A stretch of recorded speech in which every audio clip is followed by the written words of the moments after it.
All right, thank you, Diane. Well, every year in April, we host volunteers from Life Connection of Ohio to raise awareness of the importance of organ donation. For 24 straight hours, someone will be in this big green chair sharing stories of those whose lives have been extended and remembering those who made the life-saving choice to donate. Joining us now are Sue Miller and Macel Gibbs.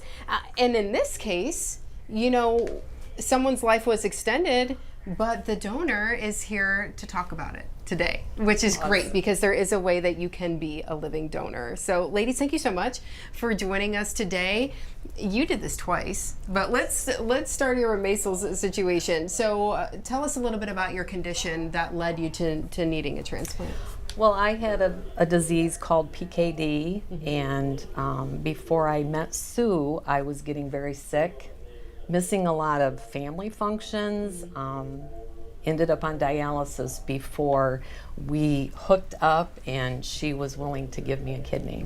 Willing to give you a kidney? Yes. So were you all friends or did not? No. We did not know each other. What made you decide that you just wanted to give a kidney? Prior to that, a good friend of mine needed a kidney, but we were not a match. And I had this nagging voice from God, Sue, if not for Nancy, why don't you do it for somebody else? Sure. And so I had started the process through the Ohio State University Transplant Center. And one evening, my husband and I were at a local restaurant and invited her sister and brother-in-law to sit with us. I knew she had been ill, but didn't know what her illness was.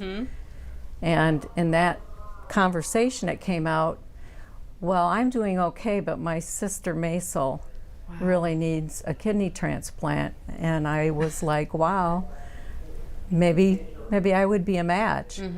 And so from there, it went from the Ohio State University to Toledo. And then with her insurance, it switched to the University of Michigan, Ann Arbor.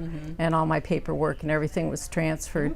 But I had to still go through their process of medical testing. Just to make sure that everything was going to work out, and it did. Yes. Because Macel, you were here today to talk about it. Exactly. And what has your life been like since you got the transplant? Well, I'm not sick. Yay. My husband and I can get in the car without me throwing up all the time. It's wonderful. And I don't know where I would be today, if I would even be here. Probably without a transplant, I would be on dialysis, but I'm here and have a wonderful life with my family, and I can be a grandma. Wonderful. And play with my grandkids. That's so great. That's awesome. You know, that's what this is all about. And you said, you know what, I want to help somebody else too. So you said, I can give away some of my liver too while I'm at it. So tell us a little bit about that. That's correct. When you go through the process of being a living donor, they educate you on other ways of being a donor, and you meet people that are in the process of giving other ways. And I thought, if everything goes well with the kidney transplant, I'll look into the liver.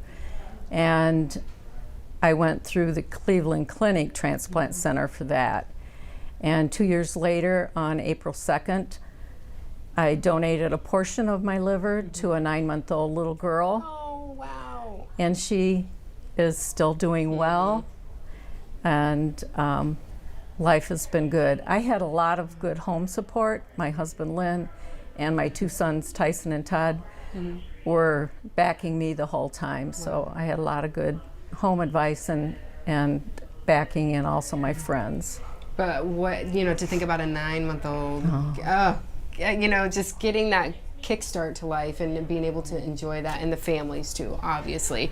So grateful to be able to spend that time with their loved ones. So we truly support your, and so that you know you can be a living donor. You can you know, help someone now if it's upon you to do so. We've got all the information on our website, WTOL.com, about how to get in touch with Life Connection of Ohio. So if that's something that you want to do, you know, that's, as you said, is kind of put upon you. You said, yeah, I still want to do something to help. So I'm so glad to hear that you're doing well and you're feeling good. And thank you so much for joining us today to share your stories. We appreciate it, and for keeping this chair full. Yes, we don't want it to go empty. Thank you so much for joining us today. Thanks, Amanda. Thank you for having us. And stay with us. We've got more coming up right after the break. Stay with us.